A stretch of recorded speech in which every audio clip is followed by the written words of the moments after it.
You fully rehearsed and built out a show, hosted audiences, recorded the actual presentations, and it was a musical. People were singing. Thank you. Well, it does sound like a lot when you put it that way.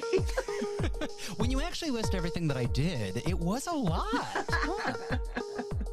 Happy Friday, everybody. I'm Brendan Bradley with the Fifth Wall Forum, committed to bringing together industry insiders from the theater and technology worlds to create opportunities for new kinds of virtual performance. And today I'm having a conversation with the one and only Rebecca Evans. She's an experienced designer that was part of Team Windu that didn't actually evolve with their project, so she went it alone and created her own Team Evans. But first, some quick housekeeping.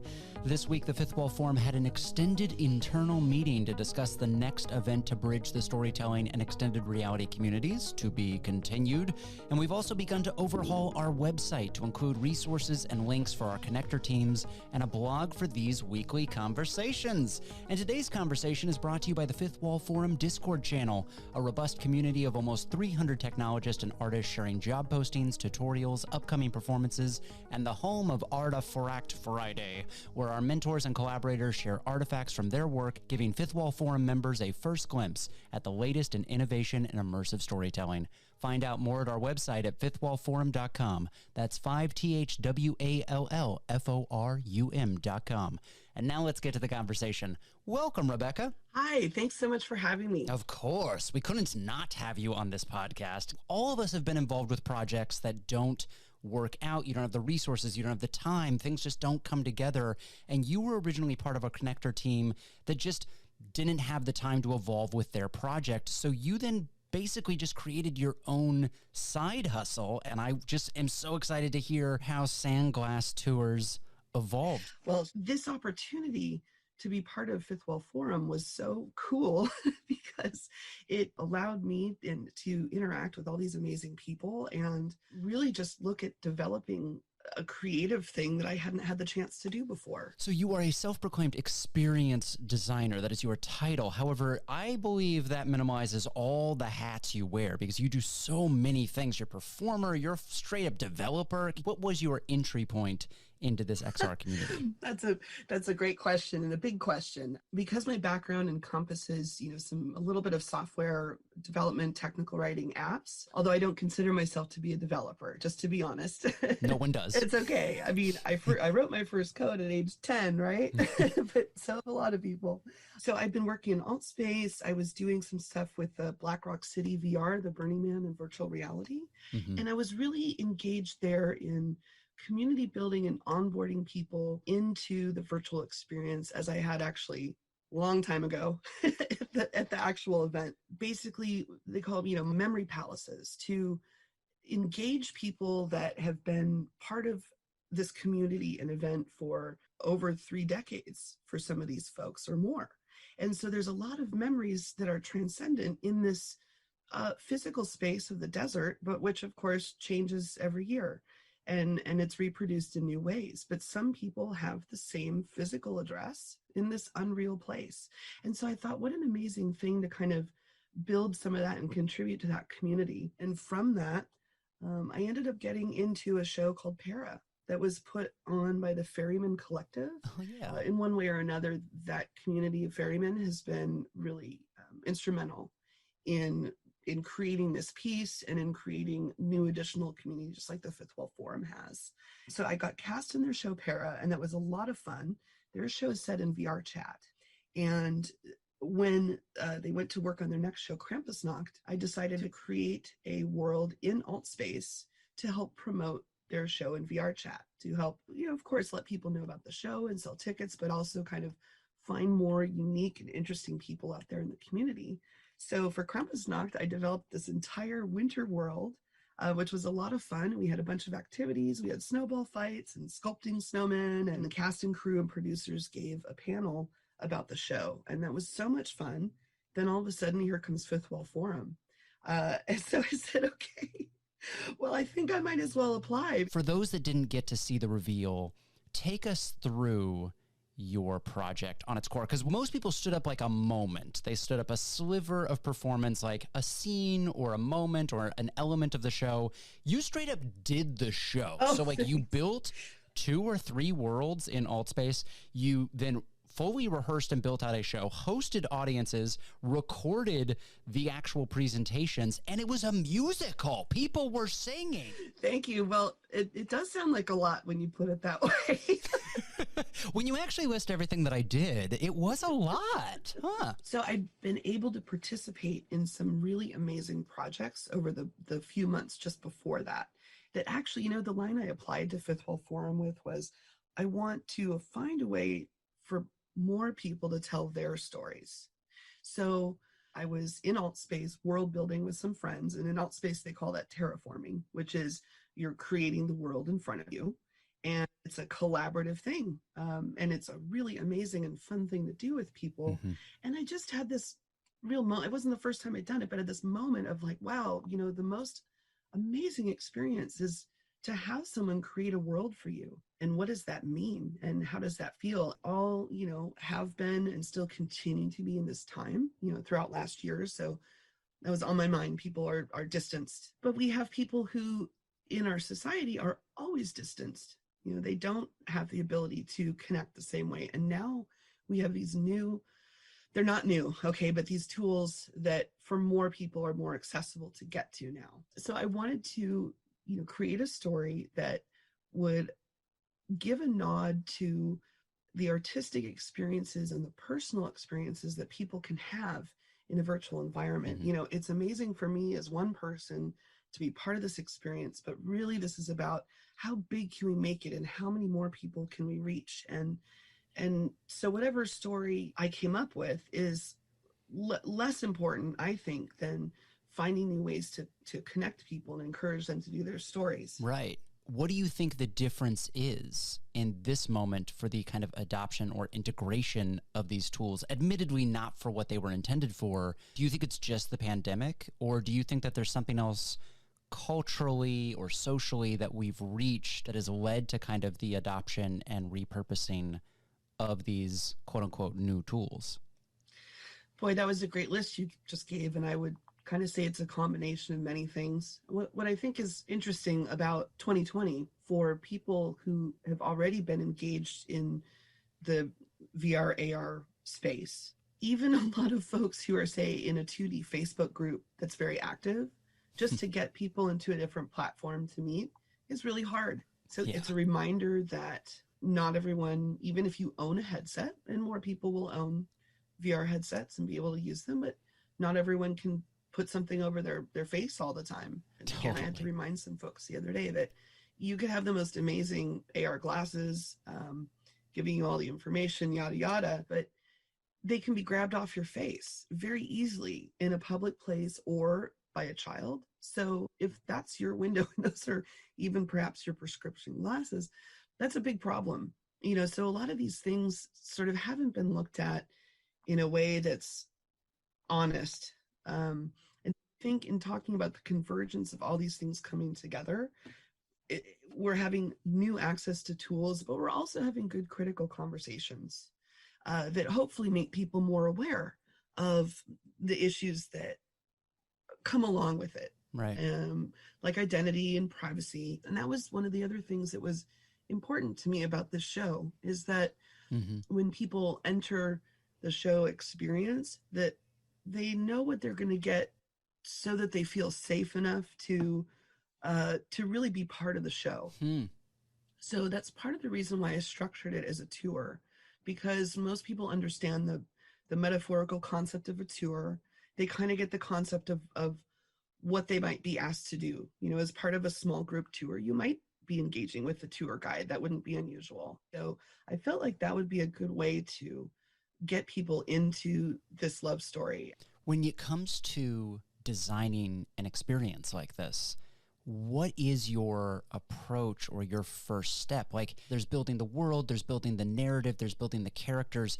Are there kind of like pre-production thoughtful exercises that everybody should be going through before they even get into space to like design a good experience or think about accessibility to the experience? Or do you feel like you have to really get in there and start seeing what you as a user would want to experience? That's a really great question. Okay, let me try and dig into user experience a little bit. I knew that I had myself only to for sure build stuff. So I had to kind of put it into that framework.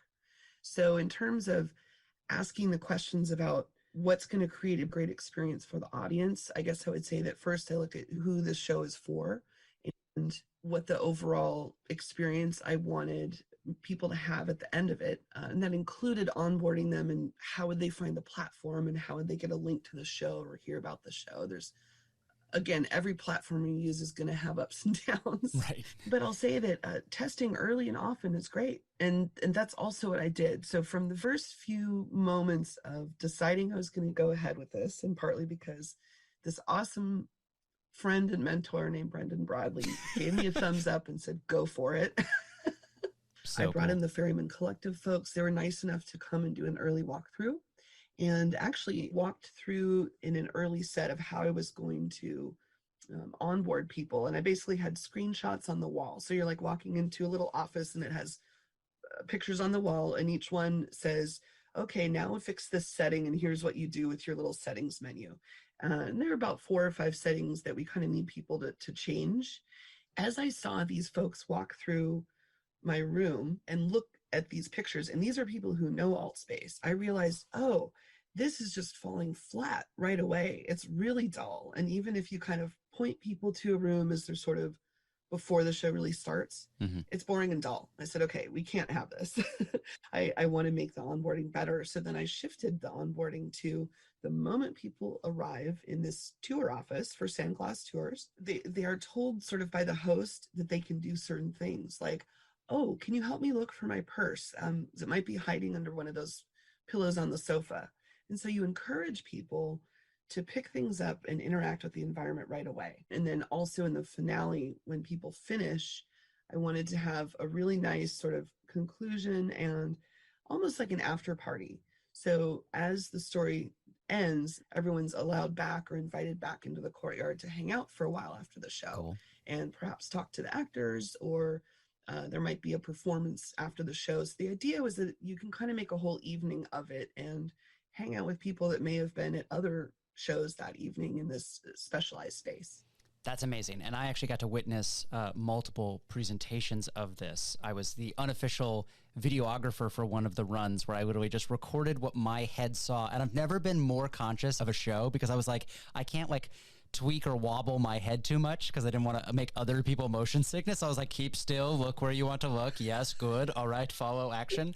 But it made me really conscious of how you took us through space and how you used focus for audio or for where an effect was happening or where you wanted to move us spatially to bring us through the narrative, which was just really fulfilling to then like stand back, kind of put myself behind audience members and let them show me where the action was taking them, which was just a really cool way to like watch a show through the POV of the other audience members, which I think is just really speaks to your experience design. Can you talk a little bit about what it was like coming in each session with the mentors to get to the heart of what you were trying to create and pivoting and evolving as you went? So yeah, actually, let me take a step back because a really neat thing about the organization of these mentor setups was that you might be sort of in almost a group call with your team and a second team and the mentor, and then possibly a Fifth Wall Forum board member.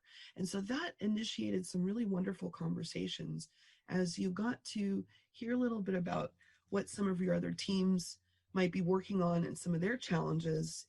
And it was so great to be part of the other team's process too. And so Brendan, your Artifact Fridays are one of my favorite parts of this whole program. And I'm really glad that you've kept them going because even though I was conceptually working by myself, I really felt part of something bigger. And with the crew that I kind of developed, I realized, I looked at my list, there were almost 30 people involved directly on the side, outside of any of the Fifth Wall folks. And as I went forward, again, back to your question about the mentors, it was really helpful for me. We've got a really diverse group of mentors here across the spectrum of tech and VR, AR, Broadway, design. So to be able to ask people these tailored questions, but then hear back other stuff too, that was really incredible. And the first mentor that I happened to meet with, Henry Kaiser, and what he described is sort of what would be awesome to do if I were a really good Unity developer, but I didn't have the time for that. So actually it's great. You hear a certain thread from someone. And so because of that, I was able to kind of shift my direction and from building the time tower itself to building the office of the travel company that runs the tours. So that's how it all started out. The story built itself around the set. So I was building and just, oh, this is beautiful. Oh, this is nice. Okay, I want to use this photo.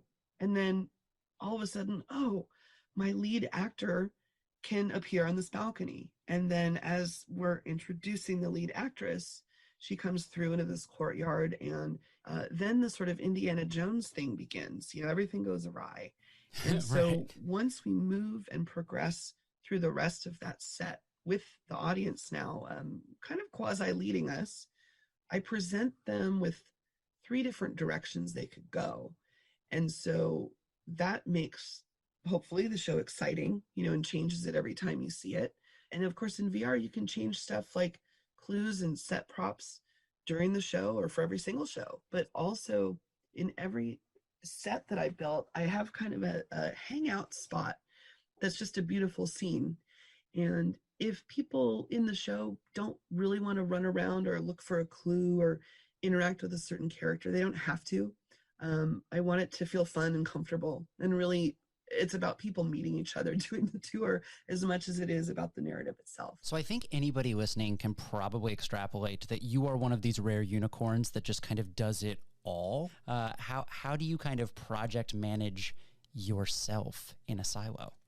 Brendan, I never felt like I was in isolation. So that's the funny thing. And that's what's so beautiful about this technology and these tools is that I was meeting with my cast and crew and mentors in virtual reality in the set, and we were building it right there. So I never felt isolated. But in terms of project management, I guess I'll just say I chose a platform that I knew well. I also chose Altspace because of their translation features, which I wanted to give a shout out to. They were really great and enabled the translation feature for me to use as part of the show, which is, again, about people connecting across time and space that may not be physical. And so connecting people through language is kind of right on par with that, engaging audiences in new ways and connecting us in new ways. So, and what does that mean? To me, it's, again, a further exploration of identity and how people present themselves online. And this is a whole new thing. We're all learning it. That's what also drew me to Fifth Wall Forum, is that you have people who are serious and professional theater producers with these amazing backgrounds and skill sets. And now we have these abilities to go beyond with theater. So I look forward to, in the future, my show is kind of aimed towards this, but people looking at ways that they can present themselves online, but also look at the options for how they present themselves online. You have more options. So in, for example, VR chat, your first time user has a lot of avatars. You can be a carrot or a hot dog, and that's awesome. And it's so amazing. And you see so much play in that space. But a lot of people aren't really quite ready for that. Like, it gets a little bit extreme for some folks, and that's okay. So sometimes that onboarding needs to be a little bit more gentle. And so Altspace, for me, in defining my early audience, it's more of a Altspace audience that's engaged and interactive and wants to participate, and is also folks in Altspace. I've identified that people tend to represent with their avatar. They tend to represent themselves, for the most part, as how they are in their physical life. Sure, you might have some tweaks. You might color your hair, or they offer a blue skin tone. That's fine. But for the most part, people are presenting themselves. And so I say to myself, well, we've developed relationships now, especially in the past year, in non-physical spaces. And what will that look like going forward as more people engage with these tools? I mean, not to get too meta, like, you built a show that's all about creating a collective memory with the audience. And I feel like the actual journey of the show itself is a virtual collective memory that you created with all the collaborators you worked with. Oh my gosh, it's so true. First off, folks that were brave enough to say, sure, Rebecca, I will go along with your story that you're making right now. So our character of Spring, the Muse, is played by Araya Apples. We have the architect, who's played by Krampus of the Ferryman Collective. We had our cultural host, our sort of main tour guide, also known as Clotho, is played by Paige Dansinger. She's got an amazing background and has actually built her own museums across multiple worlds and guides people through those. So she was perfect. In the contributors, I had some folks that provided assets to me. While I did build basically everything from scratch using the free Altspace World Builder tools, I did have a beautiful setting in Tuscany that for folks who were around during the Oculus DK1 days, they would remember this Tuscan scene. And so Dave Arendash was amazing and brought it into Altspace and allowed me access to that. Then I also partnered with Daisy Shaw and Nira, Jennifer Brooks, on a couple of their sets that they graciously offered that I wasn't able to use, but to really flesh out this show. I also got assets from Nira. We had an amazing train. Let's see, one of the sets has this really cool train and Western world theme, and that was from Marcel Mr. Yellow. And I got the amazing gems from Comfy Hoodie.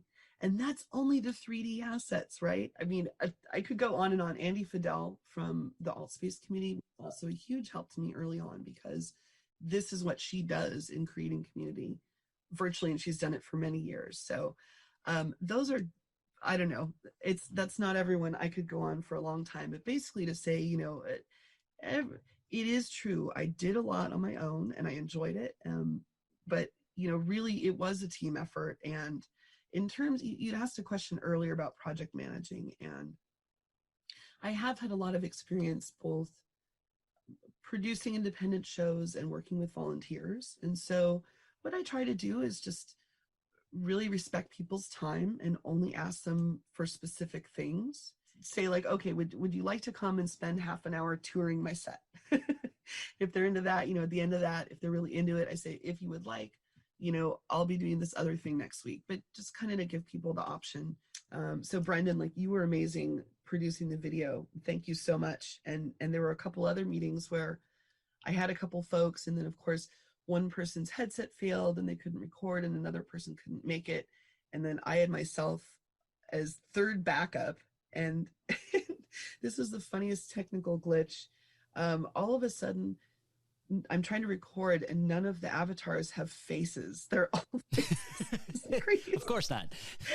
Who needs it? It was like, okay, well, people have no faces, and I have 10 minutes to record this. So I asked, another one of the folks to record, and they did, and they were very nice. So it's always a group effort. And, in VR, just like with any other technical tool, you get through it one way or another. Duct tape, right? Right. The reason we're doing this podcast is to check in with everybody, but also to ask kind of what's next and what is holding you back. Is there something that we could ask in the community support-wise that is kind of keeping you from that next step? What's funny is just last night I was at this really amazing recap production inside the set of Agrabah, which was produced by a group in Altspace. So when we talk about, well, what do you need? Well, for me, as part of a community, and we're all developing these new tools together. So I have just found it amazing to keep on listening and learning, listening to your podcast and learning from other folks, and the Discord's amazing. So the presentation last night, these folks created an amazing show. They were talking to us about how technically they worked on their new effects, how they had workarounds for audio issues, how they created custom costumes. And so just being involved with folks like that will definitely be a huge help. I've also had a chance to see a couple other pieces. So for example, I was finally able to see the Underpresents Tempest, and it was incredible. So to learn from those other shows, and I was excited to see that there were certain parallels there to what I had kind of put in without knowing what was going on in the other piece. So I was really happy about that. It felt like a good confirmation that the direction I was taking is good, especially for a piece that does engage the audience in certain ways. what I'd like to do in June is to have, kind of as I'm describing, a fun meeting kicking off in one of the new sets and talking a little bit about the more open exploratory parts of the show and what kinds of things are going to be satisfying for an audience, especially people who may not really be familiar with LARP, but maybe they're people who've been to like a Renaissance festival. So you kind of get the idea. You're going to have shopkeepers that talk to you and people who try to finagle information out of you. Who knows? Rebecca, just admit it. You're building Westworld, and we should all be very scared. You really do that. Even so much as I have at the end of the first scene, I had people kind of jump into the portal off of a balcony. And so it would be like jumping off a one-story building. I really thought about that hard. I don't tend to, I really didn't want to make people do that. And so I actually created a back door for an audience member to go back down and to walk into the portal so they didn't have to jump if that felt like too much. But that's kind of something else where you go, okay, you want to take a lot of people through these environments and see how people react. And other things like engaging people who are, they come into the show and you can kind of tell they're like, I'm a pro user and I'm gonna bug you and I'm gonna kind of poke you and try and run through the walls and do that stuff. And so I can fly. Right. I know, like people I know. And which is so great. And so to find ways to engage those people and almost even say up front, welcome to the tour. Okay, I know there's some Altspace pros here, wave your hand. And of course they'll wave your hand. All right, the folks who are new, go to these people if you need help. We're all in this tour together. And so you kind of get people to think about the other people in the group before you even really kick it off. And so hopefully that'll shape the experience to some extent. It's never going to be perfect, right? And there's that breaking the fourth wall, or in this case, the fifth wall. But when something goes wrong. For those that want to take a tour or get involved in your journey or help support, how do they get a hold of you? Oh, the best way, if they're not already on the amazing Fifth Wall Forum Discord, you can always post there. The Twitter account is at Sandglass Travel. I'll be posting stuff there. If you go to Altspace VR and if you have an account, the main office is open. So you could either go to Altspace and open your worlds and search for Sandglass, or you can put in this code. It's a 6-digit code, and Altspace has just created this so it's like an event code, and you type this in your welcome screen in Altspace, and you can go directly there to the office. And that code is EGJ212. Amazing. Well, Rebecca, thank you so much for being on the conversation today. Thank you. I had a wonderful time. If you want to join me on the show, find me online at the handle Brendan A. Bradley or go to fifthwallforum.com to find out more. I'm Brendan Bradley wishing you a happy Friday, and I'll see you next time.